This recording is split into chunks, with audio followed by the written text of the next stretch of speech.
Thackeray Wagle एस्टेटमधील payment gateway सुविधा पुरवणाऱ्या कंपनीने बँक खात्यातून 25 कोटी रुपये अनधिकृतपणे मार्गाने विविध बँकांच्या विविध खात्यांवर हस्तांतरित करून फसवणूक केलेली आहे.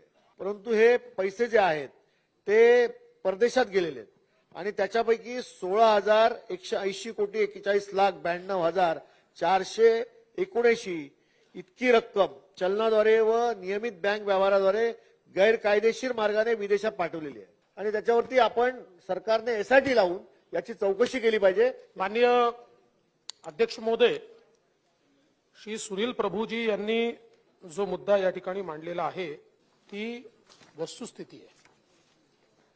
याचं कारण जरी आता हा घोटाळा आपल्याला 25 कोटी रुपयाचा सेफेक्स पेचा या ठिकाणी दिसत असला तरी जेव्हा यांच्या खात्यामध्ये आपण गेलो तेव्हा त्या खात्यांमध्ये 16,000 कोटी रुपयाचा व्यवहार झाला आहे आणि वेगवेगळ्या ठिकाणचे खाते आहेत. म्हणजे एक प्रकारे ज्याला आपण हवाला म्हणतो हा कदाचित डिजिटल हवाला करण्याचा प्लॅटफॉर्म असू शकतो, अशा प्रकारची परिस्थिती या ठिकाणी दिसून पडते. आणि म्हणूनच आता ज्यांच्या ज्यांच्या खात्यात पैसे गेले आहेत, ज्यांनी ट्रान्झॅक्शन केले आहे, म्हणजे सगळ्या काही 16,000 कोटीचं गबन झालं नाही. हे बाहेर कसं आलं तर हे 25 कोटी रुपये जे सेफेक्स पे यांचे ज्यावेळेस गेले आणि त्यावेळेस तक्रार आली त्यावेळेस असं लक्षात आलं की काहीतरी याच्यामध्ये गौडबंगाल आहे. आणि म्हणून आता पहिल्यांदा ज्या ज्या लोकांच्या खात्यात पैशांचा व्यवहार झालाय, म्हणजे कदाचित ते पैसे कोणी गंडवले नाही आहेत, चोरून नेले नाही आहेत, पण 16,000 कोटीचे व्यवहार होतात कसे. आणि म्हणूनच या संदर्भात मी स्वतः हा निर्णय घेतलेला आहे की एसआयटीची चौकशी केलीच पाहिजे. हे जे काही सगळे खाते आहेत या खात्यांमध्ये आणि याची व्याप्ती ही आता बहुतेक पूर्ण राष्ट्रीय स्तरावर निघण्याची शक्यता आहे. त्यामुळे त्याच्यामध्ये आवश्यकता पडली तर आम्ही केंद्रीय एजन्सीजची मदत घेऊ, वेगवेगळ्या राज्यांची मदत घेऊ, पण हे जे काही व्यवहार आहेत हे व्यवहार शोधण्याचं काम एसआयटीच्या मार्फत केलं जाईल. या सर्व बँकांमध्ये कोणी बँकेचे कर्मचारी किंवा बँकेचे डायरेक्टर यांचा काही शोध लागला का, याचा शोध घेण्याचा प्रयत्न केला का, की त्यामध्ये हे लोक देखील आहेत का? आता जो काही घोटाळा दिसतोय ना हा पेमेंट गेटवेचा घोटाळा आहे.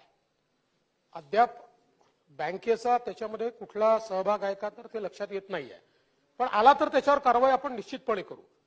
म्हणजे समजा कुठल्या बँकेचा त्याच्यामध्ये सहभाग असेल, काय आहे विशेषतः याच्यामध्ये बँकेचा जो सहभाग असतो ना हा केवायसीच्या संदर्भातला असतो. आता या पर्टिक्युलर केसमध्ये 260 पेक्षा जास्त बँक खाते जे उघडले गेली आहेत तर त्या बँक खात्यांमध्ये जे काही करारनामे दिलेले आहेत हे नोटराईज करारनामे आहेत. त्याच्यामुळे आता त्या करारनाम्याची ऑथेंटिसिटी काहीच नाहीये. तर अनेक वेळा खाते उघडताना म्हणजे अशा प्रकारचा व्यवहार करण्याकरता पेमेंट गेटवेचा वापर करण्याकरता जे केवायसीचे नॉर्म्स आहेत ते स्ट्रिक्टली बँकांनी पाळले पाहिजेत. हा यातला मुद्दा आहे. त्यामुळे तोही तपासून पाहण्यात येईल की बँकांनी किंवा जे काही खाते ज्या ज्या ठिकाणी उघडले गेले त्यावेळी काही घोस्ट अकाउंट्स आहेत का किंवा केवायसीचं पूर्ण त्यांनी नीट पालन केलं आहे की नाही याची पण तपास घेण्यात येईल. पण एक ठराविक सर्टन महिन्यामध्ये दिवसामध्ये हा जर कार्यकाल पूर्ण झाला तर खऱ्या अर्थाने याला आणखी बऱ्याच गोष्टी बाहेर येऊ शकतात. नाही, जसं सुनील प्रभूंनी सांगितलं की आता याची व्याप्ती मोठी आहे. 16,000 कोटीचे व्यवहार तपासावे लागणार आहेत. म्हणजे पैसे कुठून कुठे गेले, काय एंट्रीज होत्या, त्याच्यानंतर तो पैसा आला कुठनं, असं सगळं तपासावं लागणार आहे. त्यामुळे त्याला निश्चित काही कालावधी लागेल. पहिल्या टप्प्यात आपण एसआयटीला 3 महिन्याचा कालावधी देऊ, पण कदाचित 3 महिन्यात पूर्ण होईलच असं सांगता येत नाही. पण एक गोष्ट आहेच की शेवटी जेव्हा आपण ही अशा प्रकारे कारवाई करतो त्यावेळेस आपल्याला 90 दिवसामध्ये चार्जशीट दाखल करावीच लागते. त्यामुळे पहिली चार्जशीट तर ती जी काही असेल ती 90 दिवसात आपल्याला टाकावी लागेल, पण ऍडिशनल चार्जशीट देखील आपल्याला टाकता येते जेव्हा हे कन्क्लूड होत नाही. तर तशा प्रकारचे या ठिकाणी त्यांना सूचना देण्यात येतील. आणि एक अजून या निमित्ताने सांगतो सुनील प्रभू साहेब, एका अजून गोष्टीचा आपण आदेश याच्यामध्ये दिलाय. या सगळ्या अकाउंटचा फॉरेन्सिक ऑडिट करायला सांगितलेलं आपण. त्याच्यामुळे त्यातनं त्याच्या एंट्रीज करस्पॉन्डिंग कुठनं आल्या आहेत याची सगळी माहिती आपल्याला मिळेल, तर ते देखील आदेश दिले. मनी लॉन्ड्रिंगच्या मॅटरच्या संदर्भामध्ये सुद्धा तपासामध्ये त्याला हे केलं पाहिजे. केंद्र सरकारची जी यंत्रणा या संदर्भात काम करते त्यांना इन्व्हॉल्व करून जर ही तपास करण्यात आली तर याची आणखीन हे करतील. माननीय गृहमंत्री महोदय, उपमुख्यमंत्री महोदय या संदर्भात हे बाब इन्व्हॉल्व करून घेणार का? योगेश सागर साहेब, आपण जो विषय या ठिकाणी मांडलाय तोच संशय माझ्या देखील मनामध्ये या ठिकाणी आला की 16,000 कोटी रुपयाचे ट्रान्झॅक्शन्स होतात आणि म्हणून हे जे काही गेटवेज वापरलेले आहेत हे मनी लॉन्ड्रिंग करता वापरले आहेत का, डिजिटल हवाला करता वापरले आहेत का, अशा प्रकारचा संशय त्यातनं निर्माण होतो आणि म्हणूनच आपण या संदर्भातली चौकशी करतोय आणि फॉरेन्सिक ऑडिट ज्यावेळेस आपण करू त्या सगळ्या ट्रेल आपल्याला सापडतील आणि मग त्या ट्रेलच्या अनुरूप समजा विदेशात पैसा गेलाय किंवा अजून कुठल्या वेगळ्या प्रकारचं आपण तशीही केंद्रीय एजन्सीजची मदत याच्यामध्ये घेऊच, पण मग जो काही फॉरेन्सिक ऑडिटमधून आपल्याला ज्या गोष्टी सापडतील त्याच्या आधारावर केंद्र सरकारच्या कुठल्या एजन्सीची मदत घ्यायची त्या प्रकारची मदत आपण घेऊ. अध्यक्ष महोदय, राज्य सरकारचा सायबर सेल याच्यावर विशेष असं लक्ष ठेवू शकेल का की तशी प्रोविजन आपल्याला भविष्यात करता येईल का? नाही, निश्चित मी काल देखील या सभागृहामध्ये सांगितलं की आपल्या सायबर सेलची कॅपॅसिटी बिल्डिंग करण्याकरता आपण महाराष्ट्र सायबर प्रोजेक्ट हातामध्ये घेतलेला आहे.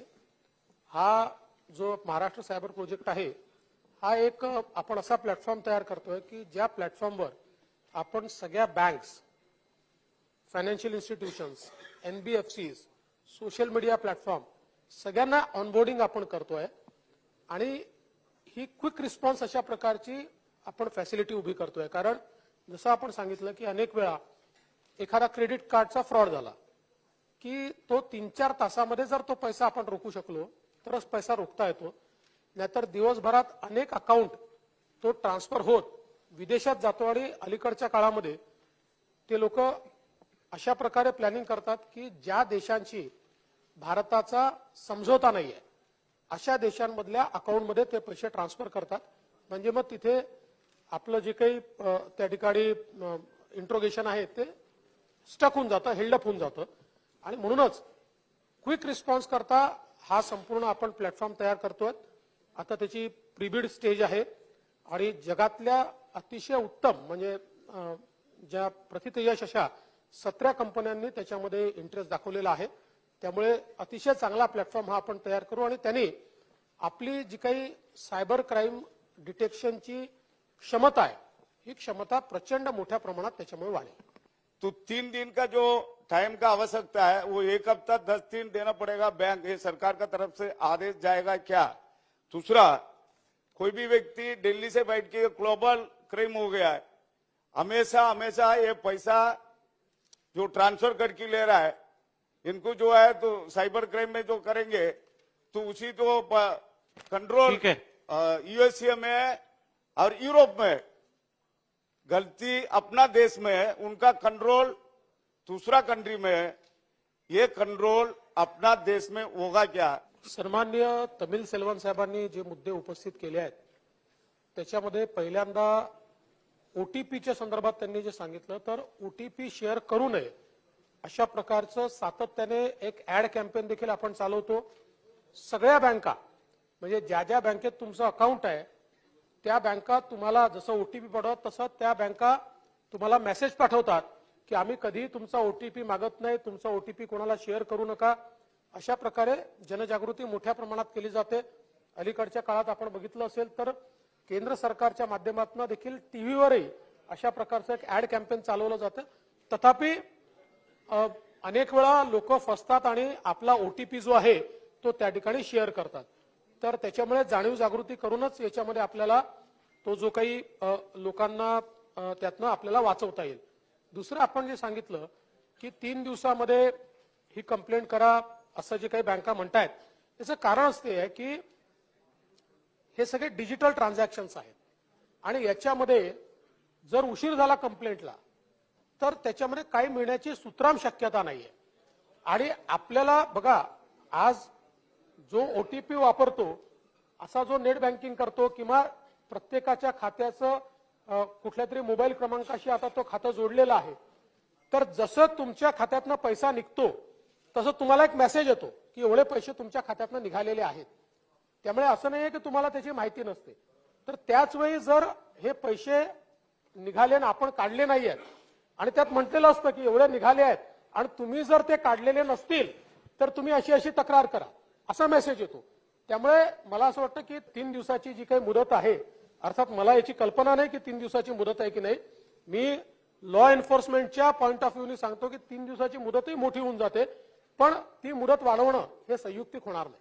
वांद्रे पश्चिम एसपी रोडचं हे सायबर क्राईम पोलीस स्टेशन आणि लॅब हे किती दिवसात किती महिन्यात सुरू करणार आणि त्याचं उद्घाटन कधी करणार, एवढा माझा प्रश्न आहे. निश्चितपणे त्याचं काम अंतिम टप्प्यामध्ये आहे आणि माननीय आशिषजींनी या ठिकाणी सूचना केली असल्यामुळे मी आज पुन्हा आढावा घेईल आणि आशिषजी लवकरात लवकर जेवढ्या म्हणजे त्याचं मला वाटतं फर्निचरचं काही काम बाकी आहे, आम्हाला तर ते हवंच आहे, त्याच्यामुळे फर्निचरचं काम वेगाने करून त्याची सुरुवात केली जाईल. मी या सन्माननीय उपमुख्यमंत्री महोदयांना विचारू इच्छितो की आपण केंद्र सरकार बरोबर काही अशा मेकॅनिझमवर काम करतोय का की आधार कार्ड जर लीक झालं किंवा पॅन कार्डचे डिटेल्स तर काही रिपोर्टिंग मेकॅनिझम असेल आणि त्याच्यावर आपण त्याला काही त्याच्यावर कारवाई करू शकू. केंद्र सरकारने डेटा प्रोटेक्शनच्या संदर्भात जे काही बिल केलेलं आहे आणि आता एक अजून नवीन बिल देखील येत आहे, याच्यामध्ये या सगळ्या मेकॅनिझम त्यांनी त्या ठिकाणी तयार केलेले आहेत की अशा प्रकारचं लिकेज होऊ नये म्हणून काय काय प्रोटेक्शन त्या ठिकाणी केलं पाहिजे आणि इन केस ऑफ लीक त्याच्यात आपण काय केलं पाहिजे. यासोबत आता जवळपास हे जे काही आधार कार्ड आहेत याचं व्हेरिफिकेशनचा एक ड्राईव्ह आता केंद्र सरकारने सुरू केला आहे. कारण आपल्याला कल्पना आहे की जेव्हा आपण आधार कार्डची पहिली मोहीम घेतली तर त्यावेळी फार काही लोकांना केवायसी न विचारता आले तशा प्रकारे ते आधार कार्ड काढले आहेत. त्यामुळे एक साधारण 8 ते 10% आधार कार्ड याच्यामध्ये काही लोकांनी डुप्लिकेट आधार कार्ड काढण्याची शक्यता आहे. अर्थात डुप्लिकेट करणं फार कठीण आहे, पण तरी देखील कधी कधी मशीन देखील तशा प्रकारे ऑफलाईन जाऊन काही करण्याचा प्रयत्न केला आहे. तर त्याचं आता पूर्ण व्हेरिफिकेशन हे पुन्हा नव्याने या ठिकाणी सुरू झालेलं आहे आणि मला असं वाटतं की आपण जो मुद्दा मांडला तो अत्यंत महत्वाचा आहे आणि म्हणून अशा प्रकारची सिस्टीम राज्यातही काही आपल्याला सुरू करता येईल काय पडताळून पाहिलं जाईल.